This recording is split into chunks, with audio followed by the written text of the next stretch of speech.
ओम श्री साई नाथाय नमः। श्री साई सच्चरित्र अध्याय 46।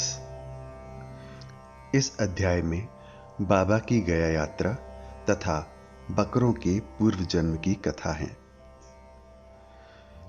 इस अध्याय में श्यामा की काशी, प्रयाग व गया की यात्रा और बाबा किस प्रकार वहां इनके पूर्व ही चित्र के रूप में पहुंचे तथा 2 बकरों के गत जन्मों के इतिहास आदि का वर्णन किया गया है। प्रस्तावना। हे साईं, आपके श्री चरण धन्य हैं और उनका स्मरण कितना सुखदायी है। आपके भव भय विनाशक स्वरूप का दर्शन भी धन्य है, जिसके फलस्वरूप कर्म बंधन छिन्न भिन्न हो जाती हैं। यद्यपि अब हमें आपके सगुण स्वरूप का दर्शन नहीं हो सकता, फिर भी यदि भक्तगण आपके श्री चरणों में श्रद्धा रखें तो आप उन्हें प्रत्यक्ष अनुभव दे दिया करते हैं। आप एक अज्ञात आकर्षण शक्ति द्वारा निकटस्थ या दूरस्थ भक्तों को अपने समीप खींचकर उन्हें एक दयालु माता के समान हृदय से लगाते हैं। हे साईं, भक्त नहीं जानते कि आपका निवास कहाँ है, परंतु आप इस कुशलता से उन्हें प्रेरित करते हैं, जिसके परिणाम स्वरूप भासित होने लगता है कि आपका अभय हस्त उनके सिर पर है और यह आपकी ही कृपा दृष्टि का परिणाम है कि उन्हें अज्ञात सहायता सदैव प्राप्त होती रहती है। अहंकार के वशीभूत होकर उच्च कोटि के विद्वान और चतुर पुरुष भी इस भव सागर की दलदल में फंस जाते हैं, परंतु हे साईं, आप केवल अपनी शक्ति से असहाय और सुहृदय भक्तों को इस दलदल से उबार कर उनकी रक्षा किया करते हैं। पर्दे की ओट में छिपे रहकर आप ही तो सब न्याय कर रहे हैं, फिर भी आप ऐसा अभिनय करते हैं जैसे उनसे आपका कोई संबंध ही ना हो। कोई भी आपके संपूर्ण जीवन गाथा न जान सका। इसलिए यही श्रेयस्कर है कि हम अनन्य भाव से आपके श्री चरणों की शरण में आ जाएं और अपने पापों से मुक्त होने के लिए एकमात्र आपका ही नाम स्मरण करते रहें। आप अपने निष्काम भक्तों की समस्त इच्छाएं पूर्ण कर उन्हें परमानंद की प्राप्ति करा दिया करते हैं। केवल आपके मधुर नाम का उच्चारण ही भक्तों के लिए अत्यंत सुगम पथ है। इस साधन से उनमें राजसिक और तामसिक गुणों का ह्रास होकर सात्विक और धार्मिक गुणों का विकास होगा। इसके साथ ही साथ उन्हें क्रमशः विवेक, वैराग्य और ज्ञान की भी प्राप्ति हो जाएगी। तब उन्हें आत्मस्थित होकर गुरु से भी अभिन्नता प्राप्त होगी और इसका ही दूसरा अर्थ है गुरु के प्रति अनन्य भाव से शरणागत होना। इसका निश्चित प्रमाण केवल यही है कि तब हमारा मन स्थिर और शांत हो जाता है।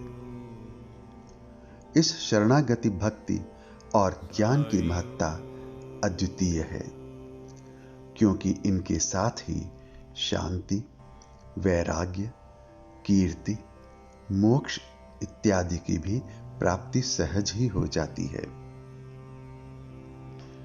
यदि बाबा अपने भक्तों पर अनुग्रह करते हैं तो वे सदैव ही उनके समीप रहते हैं, चाहे भक्त कहीं भी क्यों न चला जाए, परंतु वे तो किसी न किसी रूप में पहले ही वहां पहुंच जाते हैं। यह निम्नलिखित कथा से स्पष्ट है। गया यात्रा। बाबा से परिचय होने के कुछ काल पश्चात ही काका साहेब दीक्षित ने अपने ज्येष्ठ पुत्र बापू का नागपुर में उपनयन संस्कार करने का निश्चय किया और लगभग उसी समय नाना साहेब चांदोरकर ने भी अपने ज्येष्ठ पुत्र की ग्वालियर में शादी करने का कार्यक्रम बनाया।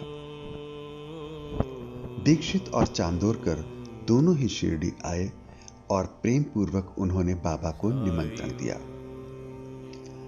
तब बाबा ने अपने प्रतिनिधि श्यामा को ले जाने को कहा, परंतु जब उन्होंने स्वयं पधारने के लिए बाबा से आग्रह किया तो उन्होंने उत्तर दिया, बनारस और प्रयाग निकल जाने के पश्चात मैं श्यामा से पहले ही पहुंच जाऊंगा। पाठक गण कृपया इन शब्दों को थोड़ा ध्यान में रखें, क्योंकि ये शब्द बाबा की सर्वज्ञता के बोधक हैं।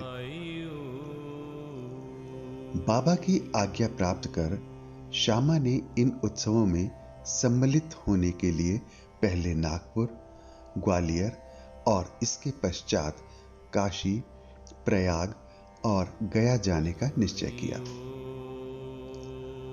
अप्पा कोते भी श्यामा के साथ जाने को तैयार हो गए। प्रथम तो वे दोनों उपनयन संस्कार में सम्मिलित होने नागपुर पहुंचे। वहां काका साहेब दीक्षित ने श्यामा को 200 रुपए खर्च के निमित्त दिए। वहां से वे लोग विवाह में सम्मिलित होने ग्वालियर गए। वहां नाना साहेब चांदोरकर ने 100 रुपए और उनके संबंधी श्री जठार ने भी 100 रुपए श्यामा को भेंट किए। फिर श्यामा काशी पहुंचे, जहां जठार ने लक्ष्मी नारायण जी के भव्य मंदिर में उनका उत्तम स्वागत किया।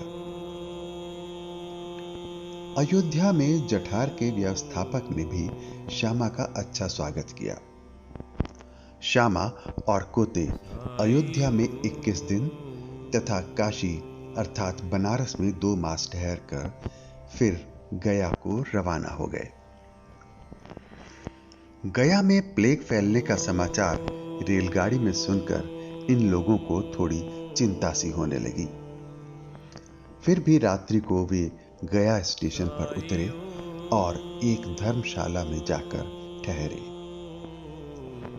प्रातःकाल गया वाला पुजारी पंडा, जो यात्रियों के ठहरने और भोजन की व्यवस्था किया करता था, आया और कहने लगा कि सब यात्री तो प्रस्थान कर चुके हैं, इसलिए अब आप भी शीघ्रता करें।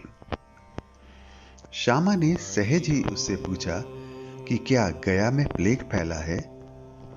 तब पुजारी ने कहा कि नहीं, आप निर्विघ्न मेरे यहां पधार कर वस्तु स्थिति का स्वयं अवलोकन कर ले। तब वे उसके साथ उसके मकान पर पहुंचे। उसका मकान क्या एक विशाल भवन था, जिसमें पर्याप्त यात्री विश्राम पा सकते थे। श्यामा को भी उसी स्थान पर ठहराया गया जो उन्हें अत्यंत प्रिय लगा। बाबा का एक बड़ा चित्र, जो कि मकान के अग्रिम भाग के ठीक मध्य में लगा था, देखकर वे अति प्रसन्न हो गए। उनका हृदय भर आया और उन्हें बाबा के शब्दों की स्मृति हो आई कि मैं काशी और प्रयाग निकल जाने के पश्चात श्यामा से आगे ही पहुंच जाऊंगा। श्यामा की आंखों से अश्रुओं की धारा बहने लगी और उनके शरीर में रोमांच हो आया तथा कंठ रुंध गया और रोते रोते उनकी घिघियां बंध गईं। पुजारी ने श्यामा की जो ऐसी स्थिति देखी तो उसने सोचा कि यह व्यक्ति प्लेग की सूचना से भयभीत होकर रुदन कर रहा है, परंतु श्यामा ने उसकी कल्पना के विपरीत ही प्रश्न किया कि यह बाबा का चित्र तुम्हें कहां से मिला? उसने उत्तर दिया कि मेरे 200-300 दलाल मनमाड और पुणतांबे क्षेत्र में कार्य करते हैं तथा उस क्षेत्र से गया आने वाले यात्रियों की सुविधा का विशेष ध्यान रखा करते हैं। वहां शिरडी के साईं महाराज की कीर्ति मुझे सुनाई पड़ी। लगभग 12 वर्ष हुए मैंने स्वयं शिरडी जाकर बाबा के श्री दर्शन का लाभ उठाया था और वहीं श्यामा के घर में लगे हुए उनके चित्र से मैं आकर्षित हुआ था। तभी बाबा की आज्ञा से श्यामा ने जो चित्र मुझे भेंट किया था, यह वही चित्र है। श्यामा की पूर्व स्मृति जागृत हो आई और जब गया वाले पुजारी को यह ज्ञात हुआ कि ये वही श्यामा हैं जिन्होंने मुझे इस चित्र द्वारा अनुग्रहित किया था और आज मेरे यहाँ अतिथि बनकर ठहरे हैं, तो उसके आनंद की सीमा न रही। दोनों बड़े प्रेम पूर्वक मिलकर हर्षित हुए। फिर पुजारी ने श्यामा का बादशाही ढंग से भव्य स्वागत किया। वह एक धनाढ्य व्यक्ति था। स्वयं डोली में और श्यामा को हाथी पर बिठाकर खूब घुमाया तथा हर प्रकार से उनकी सुख सुविधा का ध्यान रखा।